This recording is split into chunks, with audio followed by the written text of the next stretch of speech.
Well, hello everyone, and welcome to this new subscriber summit for Conrad's Utility Investor.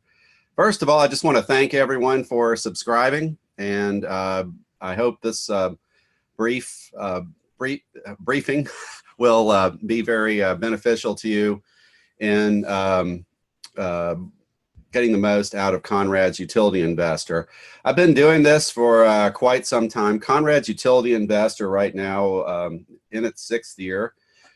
Before that, I was editor of a publication called Utility Forecaster, Roger Conrad's Utility Forecaster, for about 24 years. So I've been looking at this group of stocks for quite some time. I've been advising people on these stocks, which are basically essential services companies that provide services, products that we need regardless of the economic climate. So tend to have they tend to be very special companies. They tend to have very stable revenue, and that helps them to grow their earnings and grow their dividends over time. Sometimes they stumble, and of course, those are times when we want to be out of those particular names.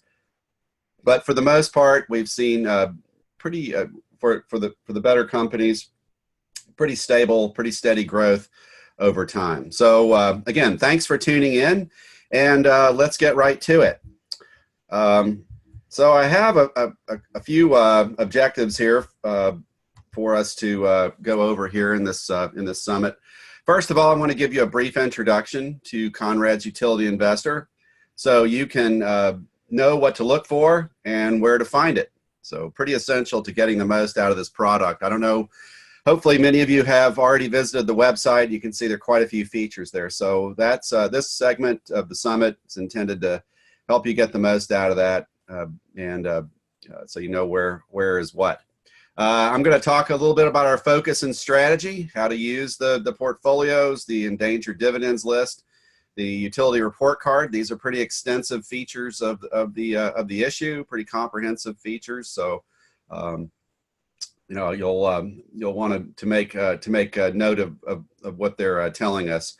And then finally, I'm going to look ahead to the next 12 months, tell you some of the macro concerns that I have, where some of the buys are, what we're looking at selling.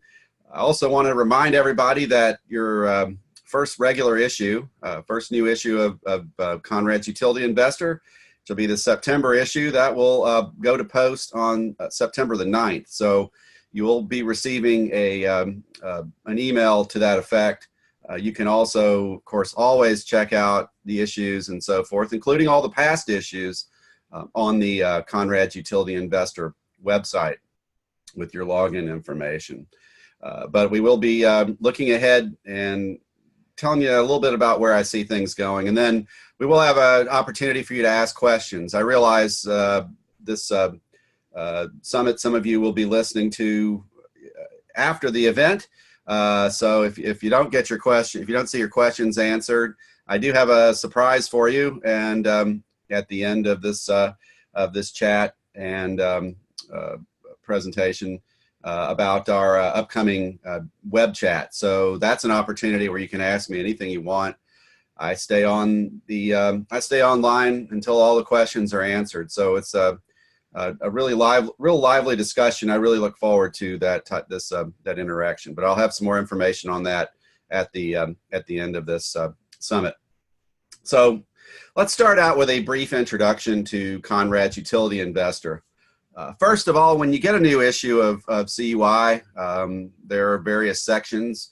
The executive summary is going to be what's inside. I like to try to sum up what my focus is, what I see the markets doing, how they're affecting our favorite stocks. I also list the stocks that I feature in the issue. So that's usually a good place to go look and see, just generally what you're going to be seeing in the issue. The feature article, these are quite varied, I guess, in topic. Sometimes they're more big picture themed. Sometimes they're more recommendation focused, I would say. The previous issue that maybe some of you have checked out, the August issue, was focused on a high yield. So, and definitely an area that I found our subscribers are very interested in.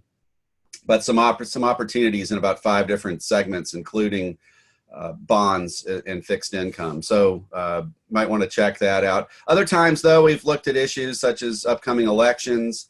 Elections, of course, are very important for utilities, and we have a big one coming up in November. So that's going to be a big area that we're going to be focused on in the upcoming October issue, giving you a little bit of a preview for that.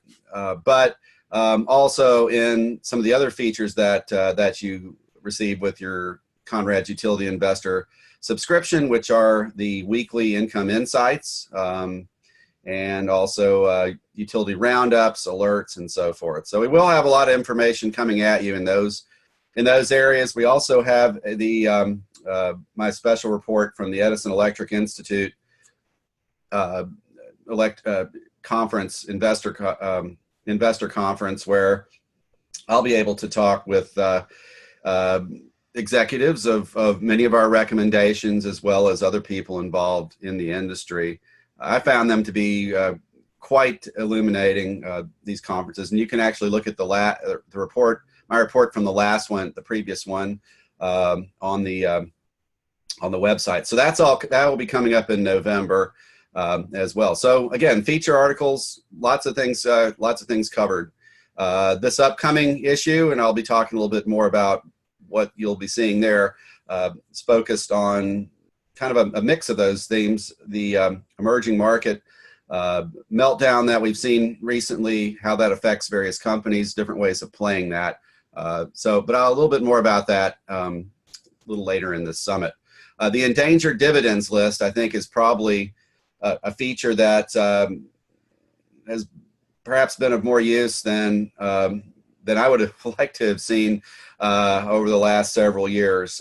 It's an early warning list, and there have been a fair number of distribution cuts, even in these essential service business areas. So that's a very important part of the issue. You're going to want to see what is making that list, typically companies that are at great risk. So I'll be talking a little bit more about that in just a moment. The portfolio update, and that's talking about what's going on with individual recommendations, also strategy, and we do have a pretty we try to follow a very disciplined strategy when it comes to watching owning companies in light of business strengths, weaknesses, as well as pricing trends. So that's where you'll find all that information. We have 2 focus stocks every month, and these are the best buys of the month. One will be a conservative pick, so a company that is suitable for pretty much anybody and offering generally a pretty high safe yield, very steady growth prospects. We're looking for companies that are undervalued in our on our recommendation list, but this will be a name that pretty much, regardless of what your risk tolerance is, you'll be good holding it. Aggressive picks, that's the other one. And I guess aggressive means different things to different people. What we're after here, though, are companies that are in some sort of recovery mode, that are getting stronger. We're more interested in the direction they're traveling in rather than where they actually stand at the moment. So that means we take on a little more risk with those names. They tend to yield a little bit more, tends to be a little more upside. And then finally, the utility report card. And this is a feature that I really consider to be the core of every issue. My process for putting together issues of Conrad's Utility Investor is basically kind of a bottoms-up approach. I like to look at every company in the coverage universe. We have 207 companies. I'll talk a little more about the utility report card in just a second. But I look at what all the companies are doing, and that's kind of how I come around to many of my views on the macro side as well. So a little bit different type of analysis than maybe you've seen from other investment advisors. But these are companies, for the most part, that I've covered for the better part of 30 years. So I'm pretty familiar with them. That's not to say that I haven't had my share of miscues over the years, but I am very familiar with them, and I try to bring the most important information to you in that utility report card. So more on that in just a moment. But that's what you'll get inside of every issue of Conrad's Utility Investor. This is the, and again, most of you probably have seen this. This is the sort of a snapshot of the of what the website looks like when you're on the home page. And I wanted to present this to you just to show you a couple of things about where you can go to find things. First of all, the home. If you click on the home button, if you look at that red band there, that's really your master controls on the website. Click on the home button. That'll take you to the current issue, as you see there. You'll also see some other, also be able to access the most recent income insights, utility roundup, and so forth. That's what's shown on that page. You can download the current issue by clicking on the green bar there. A lot of people like to do that. It will appear in PDF form, and a lot of people like to print things out. I like paper a lot myself. I think some of the features on the website are a little bit easier to access if you use the website rather than print out the PDF. But that's definitely something that people really want to see. And we've listened to we always listen to our readers. And in fact, that just goes generally if you see anything in this in Conrad's Utility Investor, and I consider it a work in progress that you think should be improved upon or could be improved upon, or if you just have a suggestion, please do let us know what those are. And I do have information, of course, at the end of this summit where you can get a hold of us and let us know. Of course, like I said, we do have an upcoming chat as well, and that's another place you can let me know what's up. The articles tab. So I'm just going to read over briefly from the right here on that red or an orange bar at the top of the page. The articles bar there, that will under that tab will be issues. You'll also be able to look at all the previous issues of Income Insights, which of course comes out every week. Utility Roundup, which I use to present content in between issues, detailed content. And again, that's all that is under the articles bar. Portfolios, you click on that, you're going to find the, of course, the portfolios that we have, the conservative income portfolio, the aggressive income portfolio, the top 10 drips. You're going to find the endangered dividends list. You're also going to find the utility report card under that tab. Alerts, kind of goes without saying. Sometimes in between issues, I really want to get some information out your way. The most recent alert there, you can see in that bar right below, concerns a company called Energen, which is a formerly an Alabama natural gas utility that also has kind of coalesced into owning oil and gas in the Permian Basin, received a takeover offer. So that was a very noteworthy piece of news there. Many of us have held Energen for a great many years, and this was a nice deal. So I wanted to get that. When I really want to get some information out your way in a hurry, I'll send you an alert, and that's where you can see under that tab. That's where all those are stored. List of stocks, the events. We do periodically speaking engagements in various places. So in fact, those of you in the DC area, I'll be speaking at the American Association of Individual Investors chapter here, and that will be coming up in the winter. So that's where you'll find that kind of information. We're also speaking at a conference this fall, so that will be also in that information too. Reports, and when you subscribed, we talked about 5 reports. That's where these are stored, again, there's quite a bit of information in there. I tried to, with those reports, try to give you a smattering of what we cover in Conrad's Utility Investor on a regular basis. Essential services like energy, electricity, and so forth. The topic of that electric gold report, the 5G report. Of course, our communications companies factor very importantly in there. The water report, and we do cover water companies, utilities, as well as service provider and targeted equipment makers, utility technology companies, I call it. That's All that's represented in the report. And as I also mentioned, the Edison Electric Institute report from last year, you can check that out. Archives are just all the back issues. So I don't hide anything. I want you to know exactly the advice I've been giving. And, you know, like I said, we're in our 6th year with Conrad's Utility Investor. And so there's a lot to peruse there in terms of what's worked, what hasn't worked, and so forth. So again, that's kind of a brief introduction of where to find what is in your issue of Conrad's Utility Investor. Again, the website's a very good resource, and you can go and check it out anytime, coverage universes and so on. If there is going to be a change in any of our advice and so on, we are going to, again, that's going to be sent to you via an alert. But the tables are always there to peruse, and I consider that, again, to be a very valuable feature of the letter. So again, I encourage everybody, even if you're kind of person who just wants to print the issue out, visit the website. There's a lot there for your perusal. So I want to talk a little bit more about each of the features as another one of our objectives for this summit. And again, as I mentioned, the utility report card, a very important piece of this newsletter. And in fact, it's the place where I really start out each issue. I look at all the companies we track and want to see where they are. I rate all these companies. There's 207 right now in the coverage universe. Again, many of these companies I've covered for the better part of 30 years. Some of them are newer.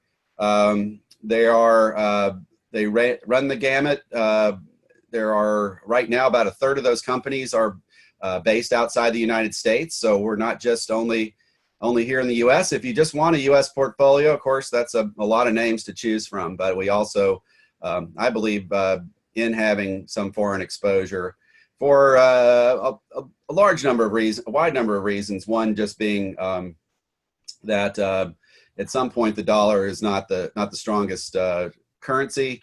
Also, some of the better plays out there are just from other places. So again, you don't have to go with those names. We have quite a few just plain old U.S. utilities, but we do cover a very wide number of companies there. And I rate them, I try to make it more simple for you by really rating these things on several factors.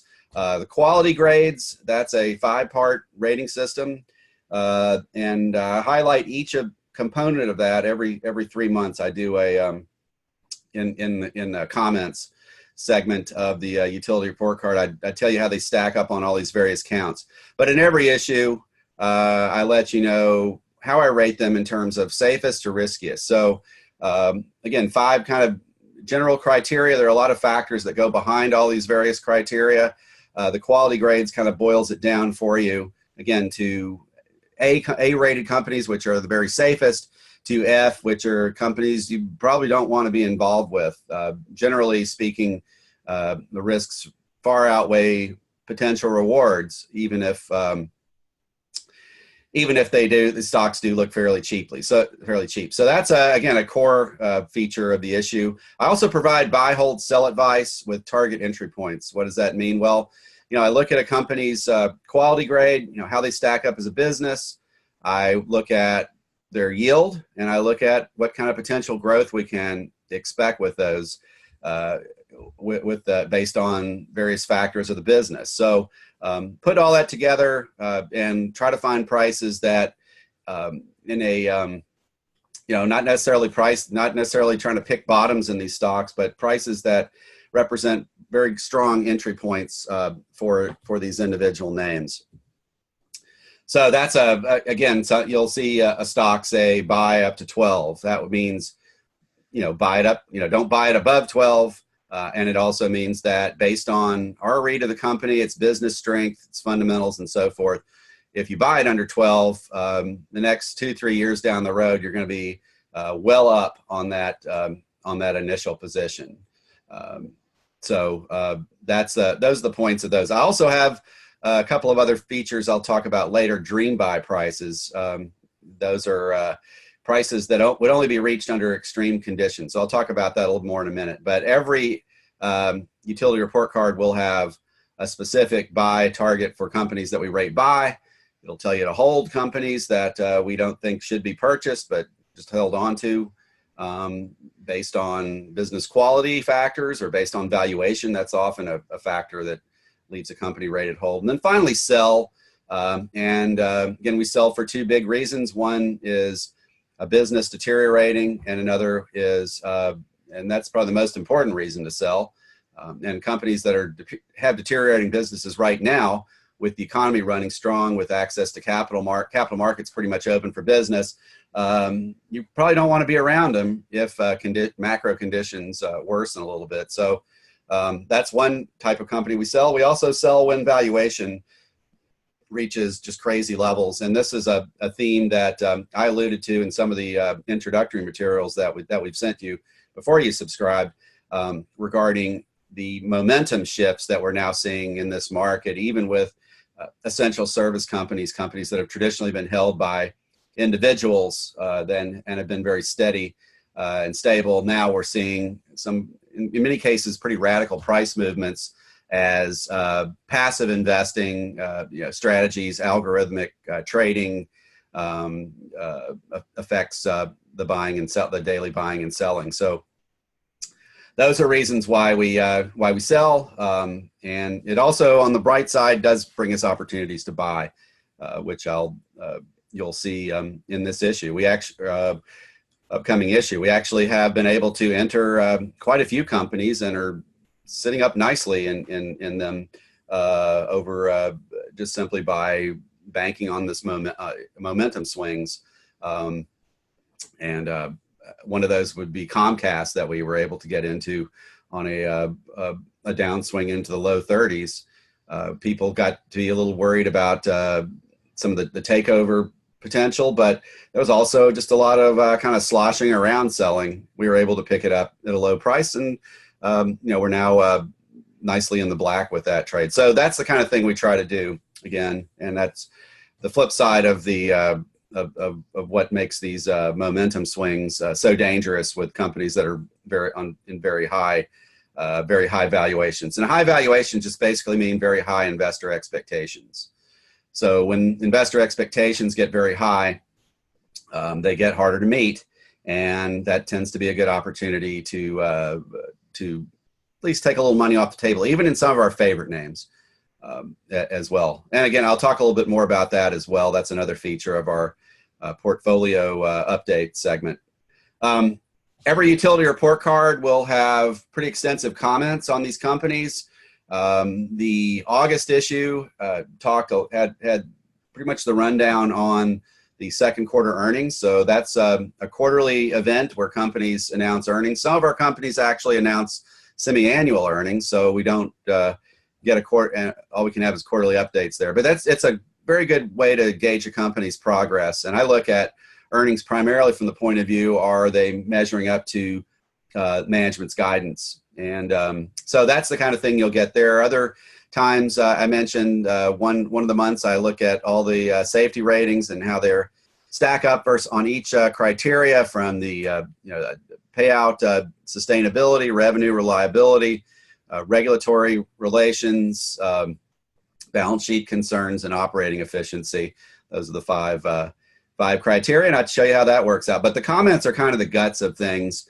Also, whatever developments I see, I'll also clarify my advice on that, why I have a particular stock rated sell, for example. I try to answer those types of questions there. And then, of course, there's numbers in the utility report card, payout ratios, which I calculate by hand every quarter. I found that that's the only way that you can factor out one-time events, which are not picked up in these big screen services that a lot of people use, but can have a very big impact on not only what kind of earnings you're comparing dividends to, but the actual dividend itself. So that's a big reason for calculating. And then also, not every company that we cover has the same relevant measure of profitability. Some of them are pass-through entities, so that means we want to really keep an eye on their free cash flow rather than earnings per share. That's all captured again in the payout ratios that I calculate and give you a good sense of how sustainable a company's distribution is. There's also data presented, some balance sheet data, returns, dividend growth, and so forth. So kind of a big data bank. Some of the information is automatically updated, and some of it is again I hand enter. But that's basically the guts of the issue. And in fact, as I'm talking to you right now, I am in the middle of putting together the issue that you'll be seeing on September the 9th. So that's the utility report card, really the guts of every issue. We have 3 portfolios, and they're meant to tackle really 3 different objectives. This is a group of stocks, essential service companies, that has the I think a bad rap of just being basically kind of one-dimensional. If you see it, I've seen it once, I've seen it 1,000 times in popular financial media, referring to utilities as slow growth or interest rate sensitive, and so on and so forth. And what this does ignore is, of course, the huge differences between individual companies. And for example, last year in the Dow Jones Utility Average, there was more than a 50 percentage point difference between the top performer and the bottom performer. That's a pretty substantial performance gap, and I think it speaks to when you accept an ETF-driven universe for your portfolio, you're really accepting mediocrity. And in fact, what we're after here is to give you an edge in terms of what can perform well, and so on. So there's I guess the larger point here is that there is definitely room for all 3 of these very different objectives within this coverage universe. We're still talking about companies that produce an essential service, which makes them really special companies, able to weather all sorts of economic ups and downs, and even when they get in trouble to bounce back simply by cutting operating risk, cutting debt, and so forth, and focusing on the core business. But again, at any given times, companies are in different places, and they're suitable for different objectives. So the conservative income, you can see just some fun facts on all these various portfolios, but the conservative income's more or less the place where I think most Conrad's utility investor readers want to be, and that's in conservative companies that pay fairly generous dividends, that are very safe, and that are growing at a reliable rate. And over time, they're like any other stock. They're going to go up and down with the market, sometimes for other reasons. But over time, they're building shareholder value, and those share prices are going to follow those dividends higher in a very reliable way. Again, when the market crashes, stocks come down too, and even utility stocks come down in market crashes. But if you get into good entry points, if you're patient, and you continue to collect those dividends, these particular companies are real all-weather performers. They do actually outperform also in market corrections as well. So we have 20 in there right now. Only 9 of them trade below recommended entry points. So the rest of them are effectively holds at this point. In fact, we have a couple that we're actually actively recommending people take partial profits on. But the 9 that are recommended that are below the entry points, they're yielding a little over 5%. You match that with dividend growth that really ranges, but really averages upper single digits. That's a very, very nice value proposition right now, even here in this bull market, which is well into its 10th year. So again, safety first, long-term capital growth, and good dividends. Those are the hallmarks of the conservative income portfolio. The aggressive income portfolio, we're trying to do something a little bit different. You know, again, I mentioned before, we're more interested in improvement than where a company stands at any given time. So we're willing to take on a little bit more risk for a little bit more potential reward, a little bit more yield. Quality grades, you know, whereas the conservatives are pretty much all A. Conservative income, we have even some C-rated companies. And again, we're tolerating that risk, which is a good bit more than an A-rated company. We're tolerating that risk because, again, we're seeing improvement in the underlying business fundamentals of the company. Right now, we have 12 of these trading below recommended entry points. You can see the yields somewhat higher than it is for the conservative income. These yields do range. So some are approaching 10%. Some are more in the 4 to 5% range. But it's a group that if you are willing to take on a little more risk for a bigger return, a bigger yield, and one of the reasons that these yields are higher than the average or the conservative group is a bit of a risk spread. So as these companies get stronger, their prices are going to rise to be more in line with the safer companies. So that's another kind of upside catalyst you have with the aggressive income names. Sometimes it takes longer to pan out than we'd like it to. We will sell from this group if need be, but that's bottom line what we're after with that. And then the third portfolio is the top 10 DRIPs, top 10 dividend reinvestment plans. This is an investment strategy that I've personally followed for a good many years. I've found it to be very effective in terms of building wealth over time. You just basically buy in dividend reinvestment plans. Your dividends continue to be reinvested every quarter, and that buys you more stock in these companies. If the companies are growing and they're healthy, which these top 10 DRIPs all are, and they're companies that we think will be healthy for not just next year or the year after, but 5-10 years down the road, we think they'll be in much better shape and in much higher ground.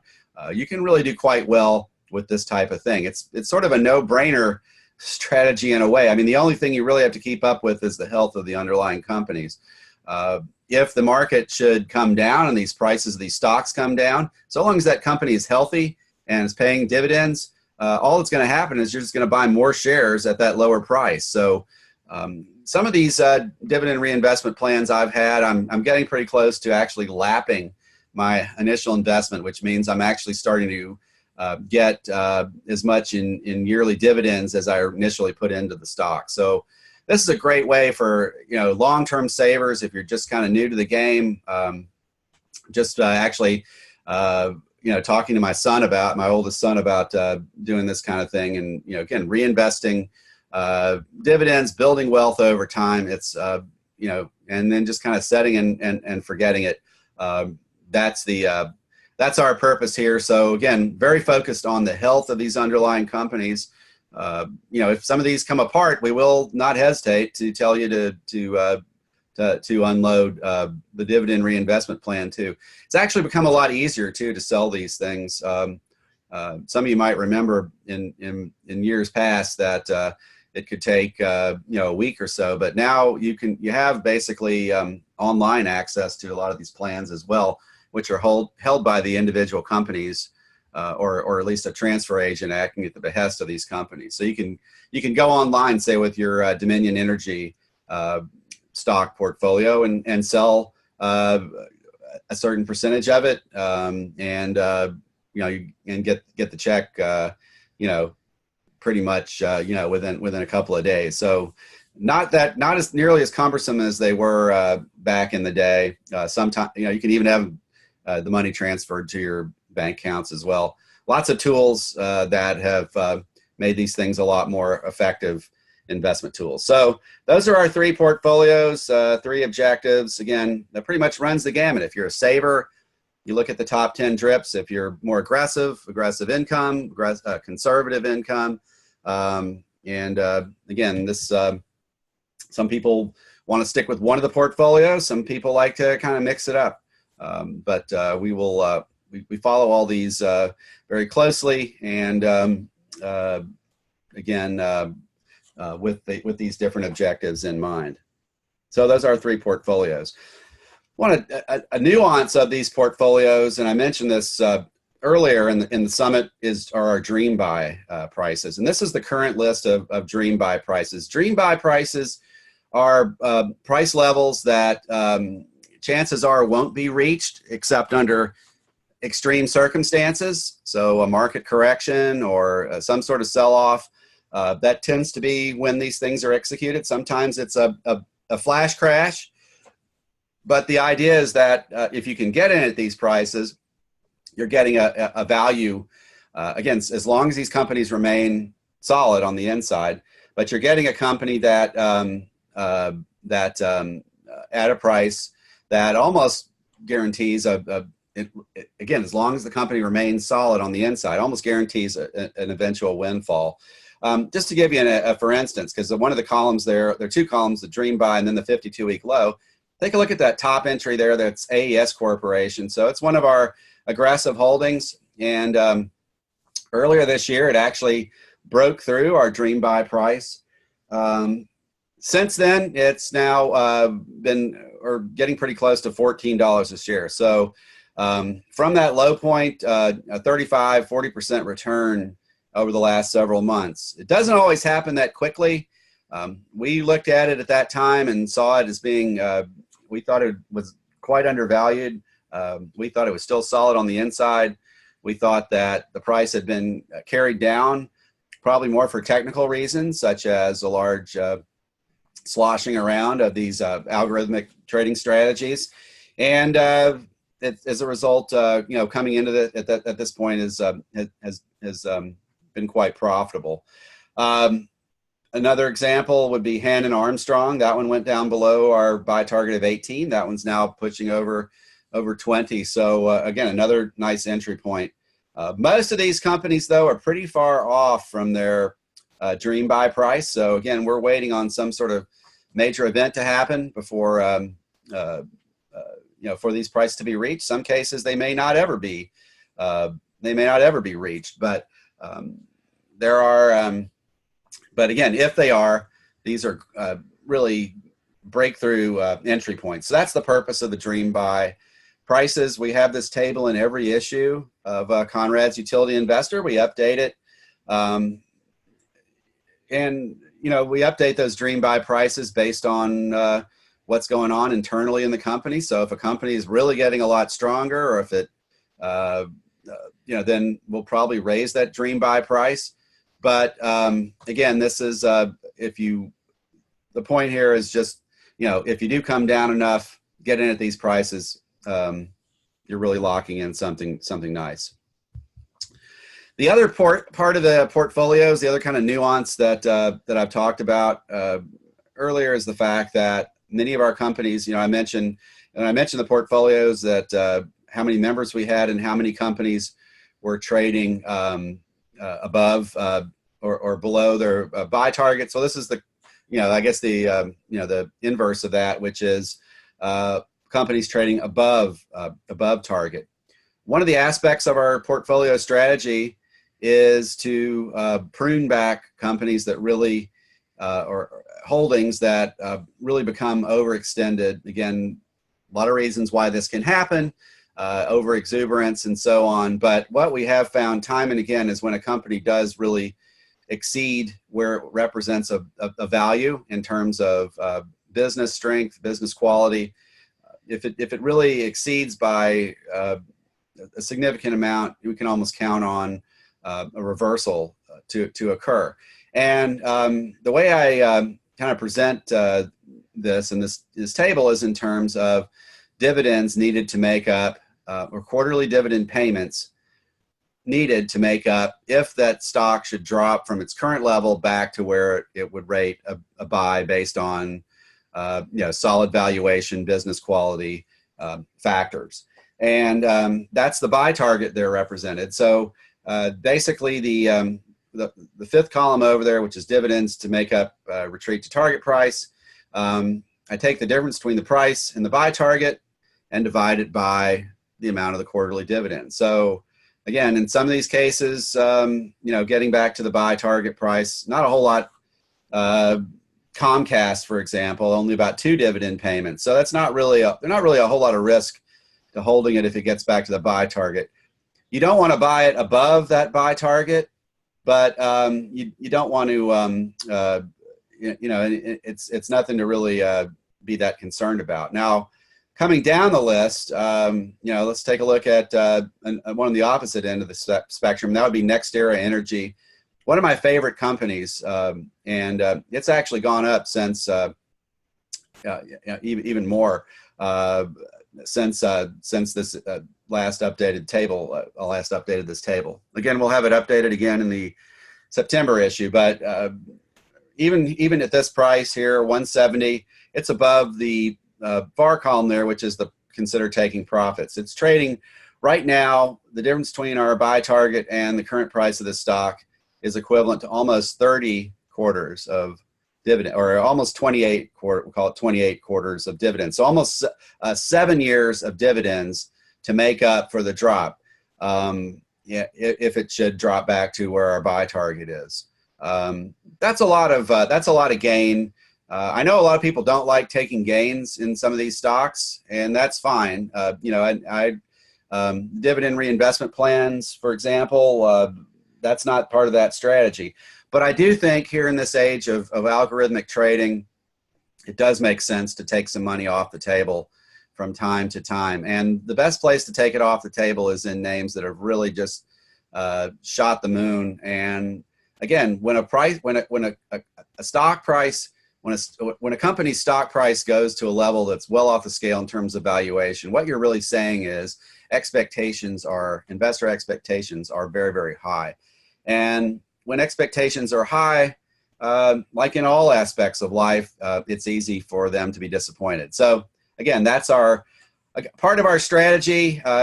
The portfolio strategy, really the last year and a half, or last couple of years, has been kind of a strategy of trying to buy on the dips, maybe take some money off the table on the highest, from the company, on the big moves up, it's really I think something that's everyone should consider doing, particularly at this stage of the bull market, as prices go higher. And we've been able, like I said, to get into some of the names at good prices. We were able to get into Edison International well under 65, which was our buy target there, and now it's moving up towards $70 a share as the state of California works through some of this wildfire liability questions. So now it's actually above our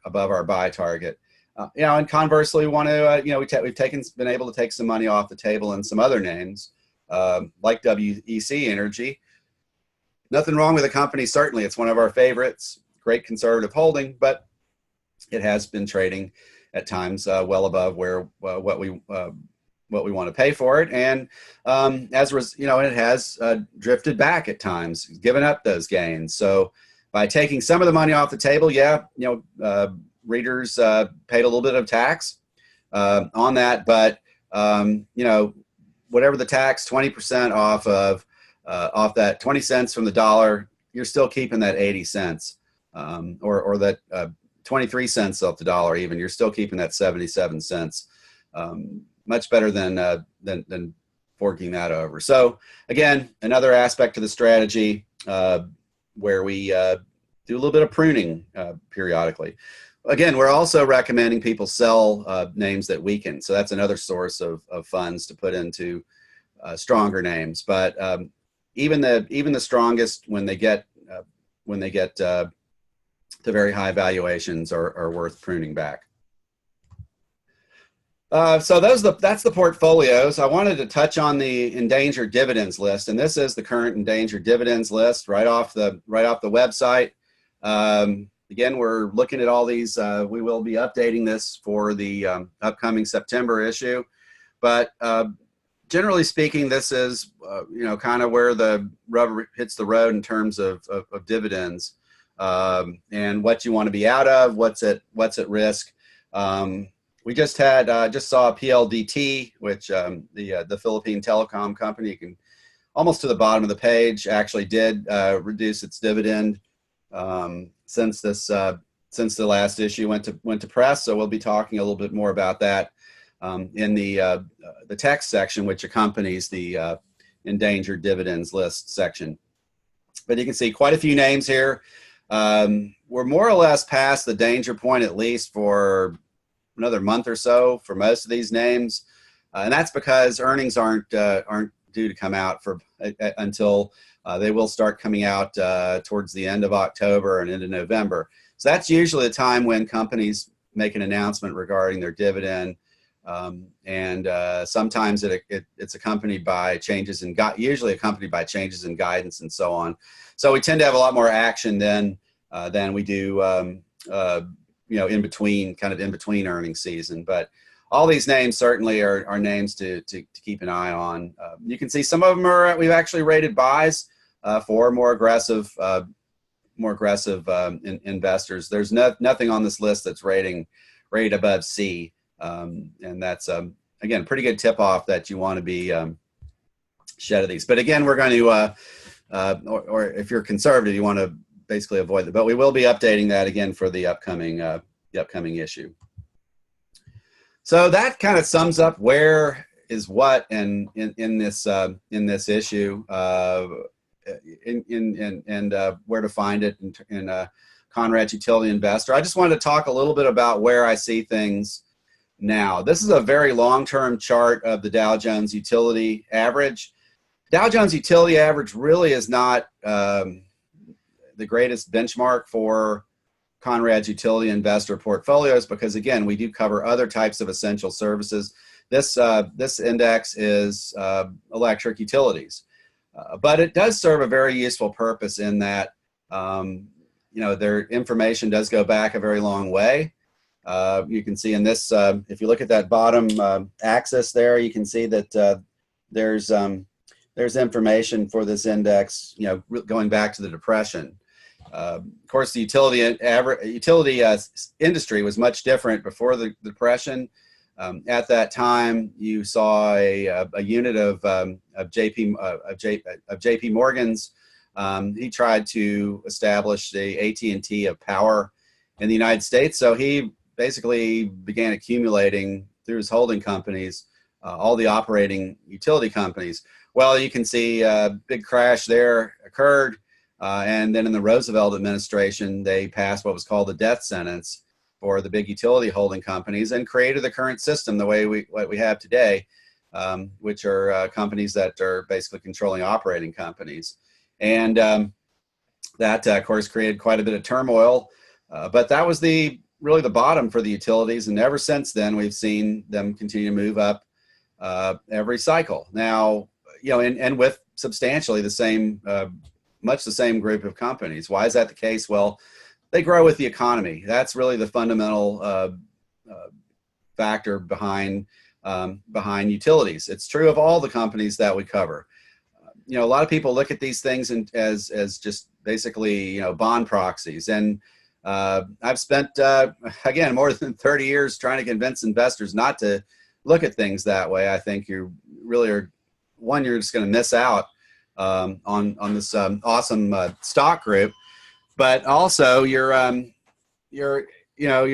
just going to do things like maybe sell utilities when interest rates are a concern, when you probably should be thinking about buying. So it's all about the growth of these companies. It's all about the growth, and they tend to follow economic growth higher. Looking at where we stand right now, in this environment, again, growth is probably the most important thing that we need to look at. We're still seeing some pretty strong value. I made this in green and red. I guess red being the caution signs and green being more the strengths. There's still strong value in essential services. I think that the strongest values are going to be the buy-rated companies in our portfolios. There's also other names in the coverage universe as well. And again, value is a function of business quality, business strength, ability to grow, as well as safety characteristics, as well as valuation characteristics. We want to see really a favorable confluence of all that stuff. So we still see strong value there. Dividend growth is backed by secure revenue. That's because, well, companies have really over the last, really since going back to early part of the last decade when Enron went down, that was the latter part of 2001. Really since then, we've seen these companies reduce operating risk, get back to their basics, cut debt, and so forth. So as a result, now you have best dividend growth rates we've seen since the 1960s, and they're backed by very secure revenue. So that's definitely a huge plus for this group going forward. I don't think it's really adequately appreciated either. Companies are flush with cash. One of the reasons here is just that this tax reform, which really flowed very heavily towards big corporations. And these are the companies that really lapped a lot of it up. If you look at, $3, $4, $5 billion expected additional free cash flow for companies like Verizon, like AT&T. Those are big numbers, and they really are strong facilitators to things these companies need to do, like finance capital spending, finance things that actually reduce their costs over time. So again, very, very strong positive.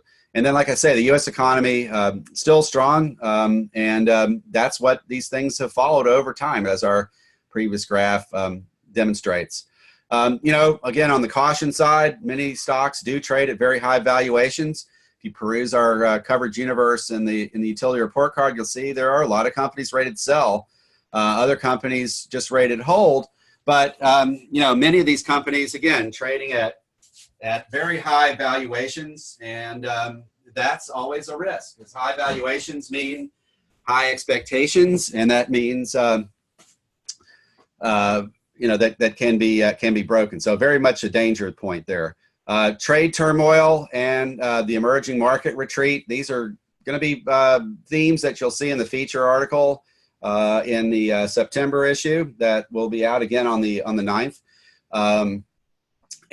These are big issues here. We really haven't seen to date these tariffs have a measurable impact on growth.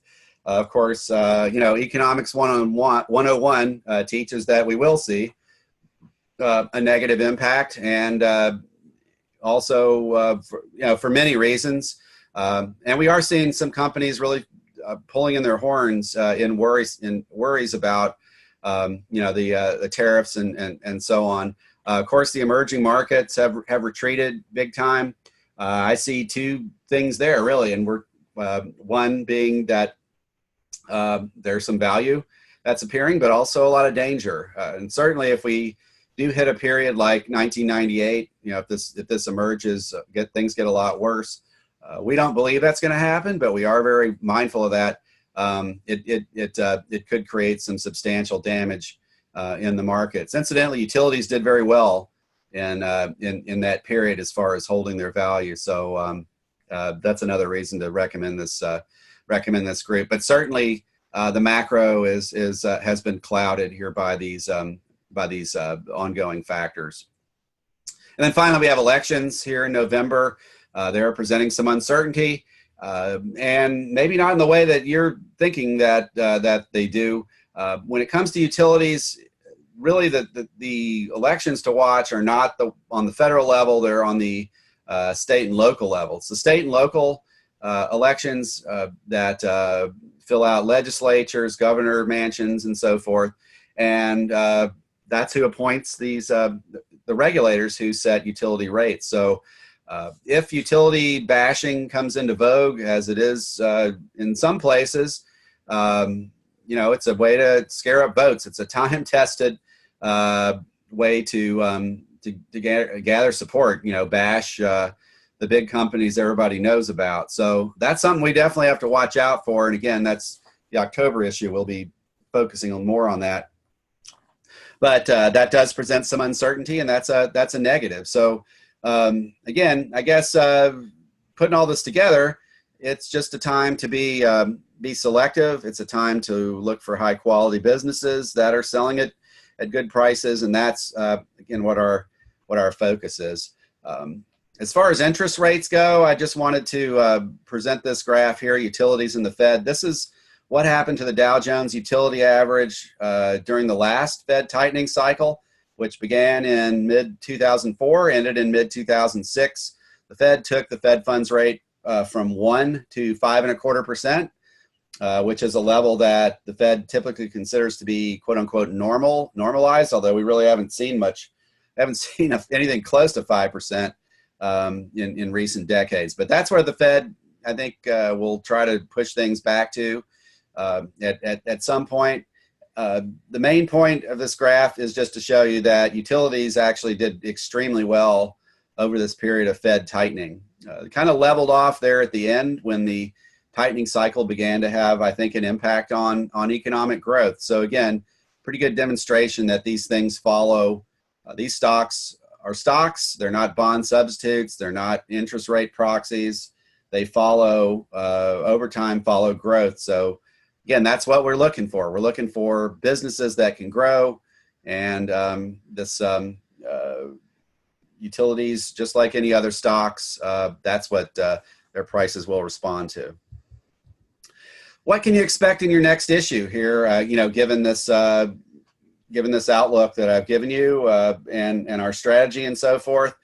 First of all, like I said, it's going to post on September 9th. You will receive a link via email so that you can print out your PDF and so forth, or read it online, whichever way you want to do it, we try to accommodate you. Of course, we're also open for suggestions for anybody if you have some other way that you'd like to see things. But you will receive a link. It will be up on September 9th. Like I say, the focus is going to be on this global turmoil that we're seeing. We're going to talk about two basic ways to play. One is with safe U.S. utilities with no foreign exposure, and the comment section that you'll see in the utility report card is going to talk. We'll have information there about percentage of revenues that companies get in other currencies or in other countries, as well as what sort of debt structures they have. How exposed are they to, say, if they're in a currency that is weakening, how exposed are they in how much debt do they have in other currencies? Because a company that is earning its revenue in, say, British pounds, if the pound and has borrowed money in euros and US dollars, if the pound drops against the euro and the US dollar, the cost of servicing that debt is going to rise for them in British pound terms. So that's going to hit their bottom line and potentially very hard. So those are the types of risks that you'll see explored in the comments section there. Again, we're going to look at talk about some utilities that don't have foreign exposure. We're also going to talk about some emerging bargains from basically the 1/3 of our coverage universe that's based overseas or has a foreign stock market as its initial market. Most of our companies that we're covering in the utility report card universe will have an American depository receipt, so they should be fairly easy to buy, even if you don't go to these other markets. But they nonetheless, if they're doing business in these other countries, earnings are affected by exchange rate trends, by different rates of growth and so on in various countries, and they will be affected also by currency swings on the value of their dividends, unless they specifically pay them in US dollars, as a lot of Canadian companies do. But if they're paying those dividends in a foreign currency, it cuts both ways. I think it's a really good thing to have stocks that pay you in a different currency. Of course, your broker will convert that to US dollars, but those US dollars, that those dividends are converted to, if that currency is rising against the U.S. dollar, that's a nice extra kicker in terms of dividend for you. Like, let's say you make a dividend a dividend of $1 Canadian currency. If the Canadian dollar appreciates 20%, the U.S. dollar value of that Canadian stock dividend is going to be worth 20% more. So nice kicker there. Hasn't really helped out recently, but I do think that we're getting to prices in some of these markets where there's some real bargains emerging. And so we're going to be talking about some of that as well as the risks that we see with some of this global turmoil. So that's what's going to be in your next issue. And of course, all the things that I said early on, you'll see. Of course, the executive summary that'll show you what's in there, what stocks we focus on. You'll see the feature article, which will be focused on these two themes. You'll see endangered dividends list, which we'll be updating. We'll be looking at in our portfolio update, the latest iterations of our strategy, what's still good to buy, and then of course our focus stocks as well. But that's the focus of this issue. So, coming up quite soon. So that concludes my prepared remarks. I just want to make a couple of other points here before I take a few of the questions that we've gotten. First of all, again, welcome to Conrad's Utility Investor. If you do have questions that don't get answered on this chat or this summit presentation that I'm giving here, we do have our quarterly online chat on September 13th. That'll start at 2 p.m. You'll receive an invitation closer to the date so you can participate. Basically, this is a type of forum where you type in questions, and I will be there answering them until they're all answered. This will be open to all CUI subscribers, so they tend to get quite lengthy, but you'll actually be able to see everything that's asked and my answers to it, whether on the chat or in a published written transcript at the end of the chat. So a lot of ways to reach us, and we're really looking forward to having you as a subscriber, and very much appreciate you guys signing on. So we did get a couple. We have received a couple of questions. One of them is actually concerns something that I just recently wrote about, and that is California's recently passed legislation to deal with the state's wildfires. California has definitely been hit very hard last year. There's also, of course, more happening this year. And the big question in the state has been who's going to pay for the damages. And right now in California, and this is still the case after the legislation, there's something called inverse condemnation. And inverse condemnation means that the utility is can be found responsible for damages, even if they've been following all the rules in terms of maintenance and so on, if their equipment is found to be at fault. So if a tree falls on a power line, even if it's or a power line falls, even if it's some sort of fluke event, and the company has been, again, following all the rules that they're supposed to be doing, they can still be sued for those damages. So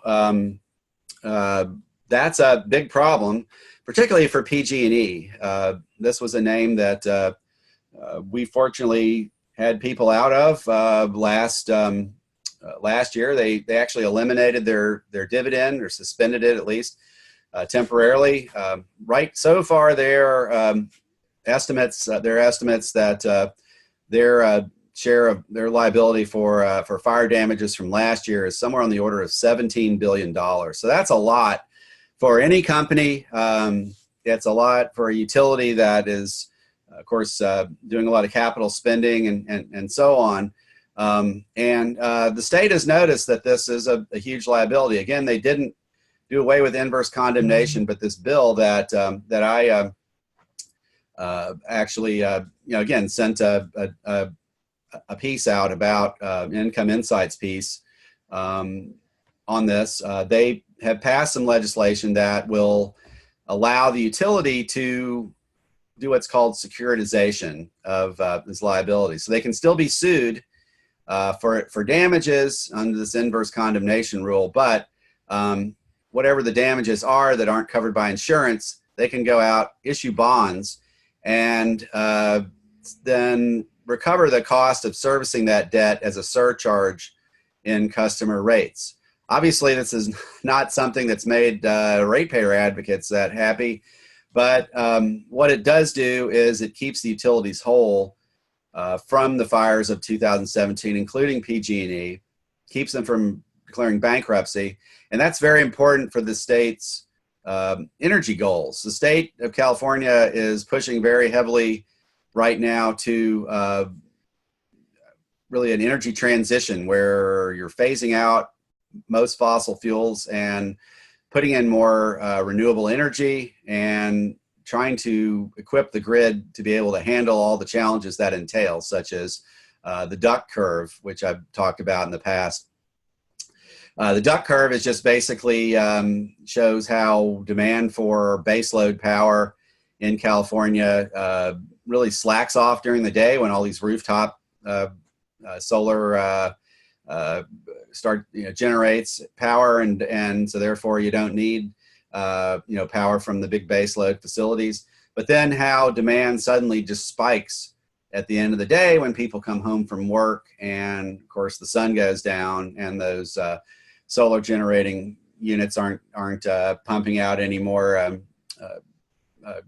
kilowatts anymore. So how to deal with that? Well, I mean, the utilities are going to have to spend quite a bit of money to make that happen, and that is going to be impossible to do if they're going bankrupt from being sued for fire damages. So this is really what's behind that legislation. It's very much in the hands of California regulators. I think in order for it to work, it's going to their companies are going to have to find ways to get a lot better about preventing fires. I mean, spending a couple million more on tree trimming, those conventional methods, those just aren't going to cut it. And particularly with the way that it looks like California is going to have much more severe storms going forward. And of course, that's true of a lot of places around the country as well. But again, this inverse condemnation may not be so much. My take is that this is a very good thing for the companies. It's going to keep them investing. Although I do like Edison, I do prefer Edison International to PG&E because, first off, they haven't been implicated in a fire damage case. They're even if they are, overall liability is under $5 billion, and if they were found guilty in everything, which doesn't seem like that'll be the case, still possible, but in any case, their liability is much less than PG&E, and they are growing very rapidly by making these rate-based investments. So that's basically the gist of what of that Income Insights. This question goes on to ask, could this be, as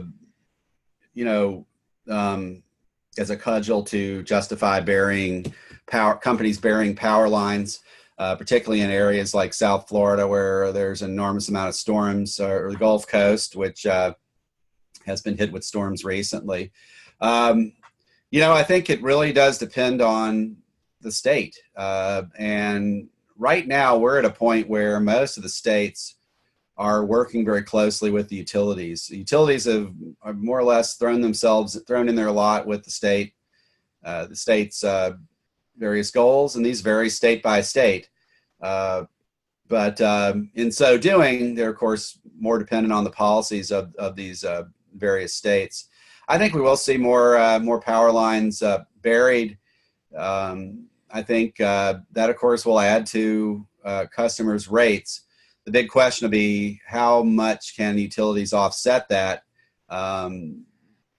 in terms with cost cuts elsewhere. Obviously, if you bury the power lines over time, you have less storm damage costs because you're just not going to see that so many poles blown over and so on, poles snapped. So I think that there will be some calculus and it'll be weighed off, and probably more prosperous areas will see that these things happen first. But the big issue with utilities is always how are they getting on with their regulators, and that's why we pay so much attention to elections and so forth. It's been kind of the best of times for these companies, and even in an era where you might think that things wouldn't be so good. For example, the era where a lot of these old coal-fired power plants are not only wearing out, but they're becoming progressively less efficient to run in comparison with even things like wind power. So that's historically I think has been viewed as a negative for utilities. Can they if their plant is becoming obsolete, don't they have to write this thing off? Well, one of the nice things for utilities, as states have developed energy transition goals like decarbonization that have promoted more use of renewable energy, more use of natural gas, and so forth. And natural gas has huge advantages over coal in terms of just basic environmental waste issues, water issues, things that really do drive up utility costs. So they're but making this transition in this environment, companies have been able to grow earnings and grow dividends as they take down more expensive facilities, replace those with less expensive facilities, driving down operating costs, but adding that investment into rate base and driving earnings. So that's really the important thing important thing with this election is what to watch, and what we'll be watching coming out of this election is, did this, happy for utilities regulatory compact, will it endure? Certainly in my career, I've been through times where there was really nothing but really just almost hostility between utilities and regulators, ratepayers, and everything, in these respective states. Deregulation in the early 1990s, the original impetus for it was, really to stick it to the utilities. Now that isn't what happened eventually, but that was definitely a sentiment, and it drove down share prices. So you have to be mindful that, at least in certain states, that this could happen again. We've definitely seen it happen in certain countries as well. So, like we say, a third of our companies are, global or based in a different country. That's something that we have to watch in these various countries as well. But that's really the important thing. If they do have regulatory support, burying power lines isn't going to be a big deal. If they don't have regulatory support, it could be an absolute backbreaker, for the companies. So that's really the bottom line. Have another question here, and this is regarding interest rates and so forth. Which again, I think a big factor. You can go back to that graphic, but this reader wants to know. Said, well, that's maybe true that you've seen this happen, but we do see utilities get sold off whenever utility stocks get sold off whenever interest rates. People are worried about interest rates, and if interest rates are going to rise, shouldn't we respect that, steer clear of some of these companies? Well, I mean, that's a very good question. I think it kind of goes at the heart of what our strategy is here, and that is to buy good companies at low prices. I think, and I have done some work with annual returns for not just utilities, but also real estate investment trusts, other types of dividend paying stocks, master limited partnerships, and the like. And I've compared the annual returns for these various groups represented by indexes like the Dow Jones Utility Average and so on. Compared that with changes in the 10-year Treasury note yield. And that's a benchmark interest rate. Pretty much all bonds kind of benchmark off of that in terms of what happens to them when the 10-year rate goes up.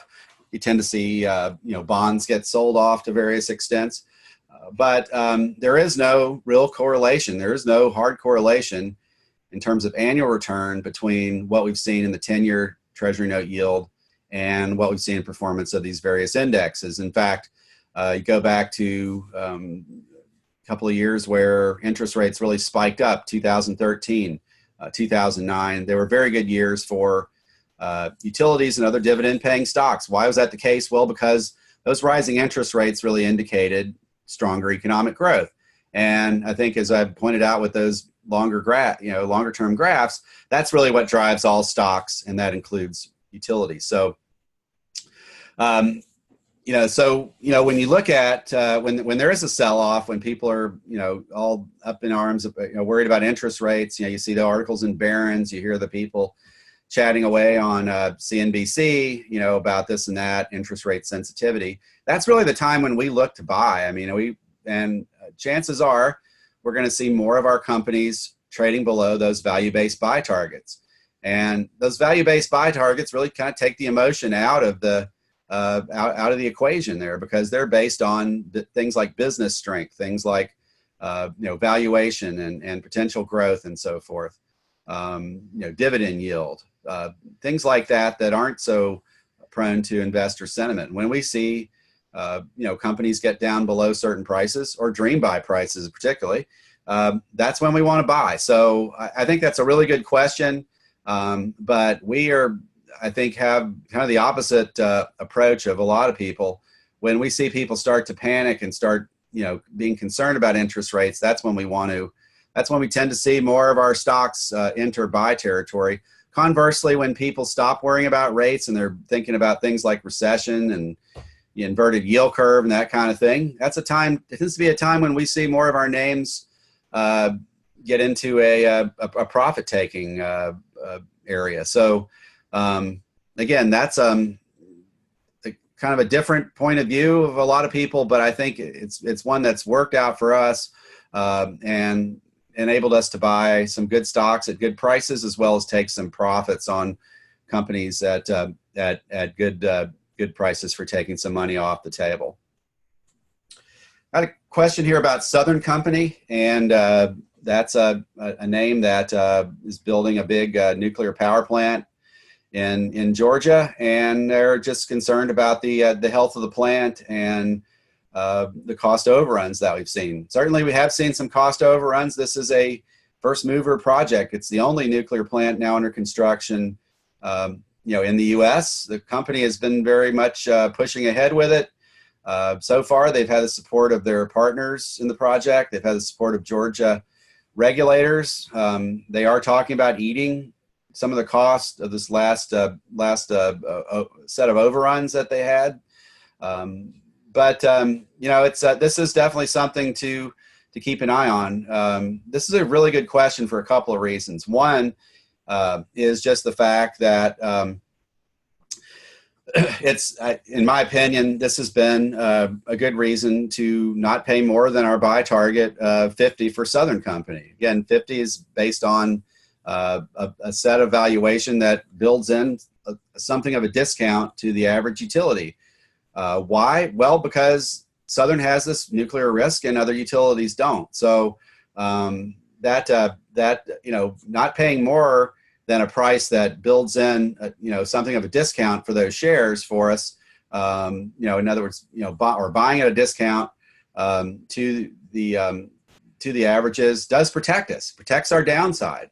So that's very important. Now, conversely, I think the Southern example points out that, makes also a very good point that bigger and stronger companies tend to be able to weather more problems. So, if you pick a company like Southern, that's a mainstay of your portfolio. A lot has to go wrong for bad things to happen, for really bad things to happen to your return. Now, Southern has absorbed these costs. They've absorbed the bankruptcy of the original contractor in this plant. They continue to push ahead with it, and it's cost them. They've also there's also another project, the Kemper project, which is a clean tried to take the carbon out of a coal-fired facility in Mississippi. The technology didn't work. What happened? Well, Southern had to eat about $8 billion. Well, what's happened actually with this company? It's actually, over this time, it's accelerated its dividend growth. There's enough things going right in other areas for it to be able to handle the blows at these two first mover projects, one that didn't work out, another that they continue to devote their effort to, remain fairly optimistic about, and continue to push ahead with. So that's a big difference between Southern and a little company called SCANA in South Carolina, which right now is threatened potentially with bankruptcy because the state has decided not to allow the cost of a canceled nuclear plant into rates. Now, you might say, well, that certainly makes sense not to allow cost of a canceled plant into rates. But many of these same politicians in South Carolina a few years ago were all bullish on this nuclear plant, and they passed legislation that allowed SCANA to pass through its investment in rates little by little. There's no way SCANA would have built this plant if they hadn't passed that legislation. But they passed the legislation. Now suddenly everybody's up in arms and screaming about the utilities management and this and that, and and calling fraud, and it's typical kind of election year shenanigans, I guess would be a polite way of putting it. They're coming down. No one likes the utility. Well, utility was kind of small to begin with. This was a huge project, and so as a result, it's in serious trouble. If they're not allowed to recover the cost of this plant, bad things are going to happen. Of course, there is a company, Dominion Energy, that wants to take them over. And maybe after this election silly season gets over, you'll see some more rationality return after all the votes are in. But sort of is a microcosm of some of the risks here that face utilities, particularly, again, if they're smaller. But that's a big difference between a company like Southern. And that's not to say Southern couldn't stumble and stop raising its dividend as it's been doing.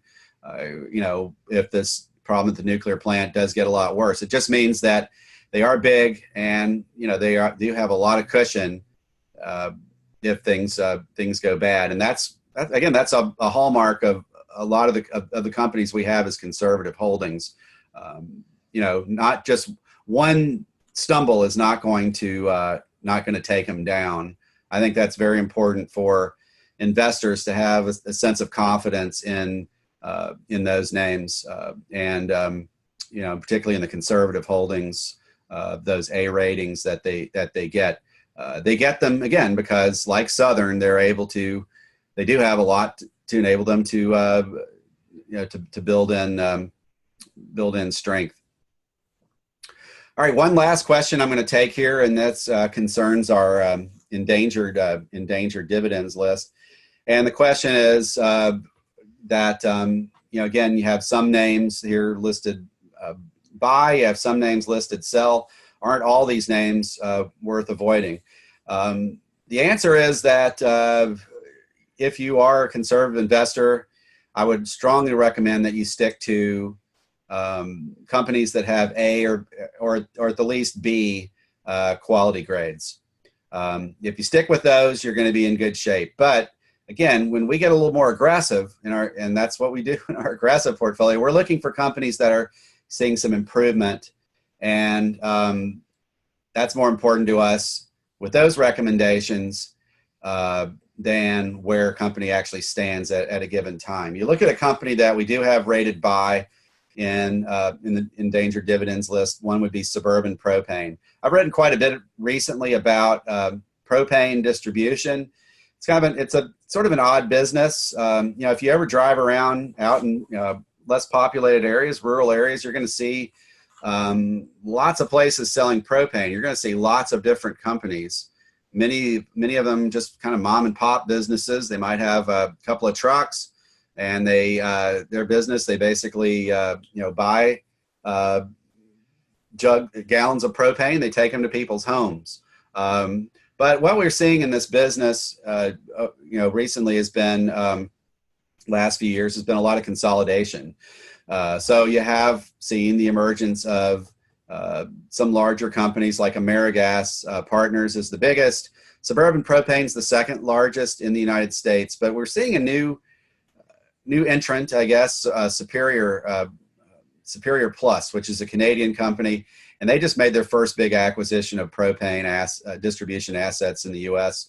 of NGL Partners propane distribution. Propane distribution actually has pretty good economics if you have scale. The scale, of course, enables you to cut costs by running more efficient distribution networks. It allows you to have a little more clout when it comes to purchasing propane on the wholesale market, and wholesale propane prices can be extremely volatile. It also helps you weather the storm when it comes, or the lack of storm. It helps you weather those mild winters, which we've seen quite a few of recently. Not last year, that was kind of a return more to the norm, but there have been a number of, before that, there were a number of very mild winters, which means much less revenue for distributing propane, much worse cash flow. So this consolidation has really kind of changed the business. And one reason we have Suburban there, they have cut their distribution once in the last couple of years. That was in response to the very mild temperatures. It's still on the dividend watch list because it doesn't really have those cushioning numbers, but it's also a pretty nice little takeover target potentially for somebody looking to consolidate. That could be Superior Plus making another bid, and they've made no bones about the fact they're interested in expanding in the U.S. business. And big deals are definitely in that company's DNA if you've ever followed it in Canada. This is a company that I've followed for many years. I used to write a advisory on Canadian income trusts back in the last decade. Now I've kept up with many of these companies, and it's actually now in our Conrad Utility Investor coverage universe. So if you own Superior Plus, you can see it there in the utility report card. But they've entered they look to be much more aggressive, I think, in entering the propane distribution market in the U.S. And I think that could include a takeover of Superior. Of course, AmeriGas is also always a potential suitor for Suburban. But Suburban is, again, also kind of scaling up on its own, too. So a lot of different ways to win there. Again, it's a C-rated company, so it's not recommended for conservative investors, but it is a bona fide takeover possibility. It's also suitable, pays a pretty nice big fat yield, suitable for aggressive investors who, again, are with us trying to see, quarter by quarter improvement in this company's business mix. As long as that's the case, it's a buy. Now, if we stop seeing that improvement, that's going to be a time when we're probably going to want to, bail on the position. But that's really, in a nutshell, again, why some of those are rated buy. You see in the endangered dividends list, whereas most of them are just straight up sells. So that's it for today. Again, just want to remind everybody, if your question did not get answered, the quarterly online chat will be September 13th at 2 p.m. You'll receive an invitation closer to the date. So that's pretty much a week from now. Same bat time, same bat channel. This again will be will not have audio, that online chat. You will just be typing in questions. and I'll be answering them until there are no more to answer. I, again, really enjoy this that feature. So I'm looking forward to hearing from hopefully all of you next week. And again, anything you want to ask, any suggestions you have, definitely would be strongly appreciated. Rest of on this slide is just some contact information. Of course, some of you may have already talked to Sherry, who runs our customer service division, and that's a number to call, 9 to 5 Eastern time, Monday through Friday. And you can also drop us a line at service@capitalisttimes.com, which is the publisher of Conrad's Utility Investor, and a business I'm a partner in. So I'm not only the editor of this publication, but also the publisher. So that's fair game too, if you have any comments on that score. But again, I just want to thank everybody for tuning in. I want to thank you especially for subscribing to Conrad's Utility Investor. And I'll look forward to hopefully a long and fruitful relationship. Thanks again, everybody.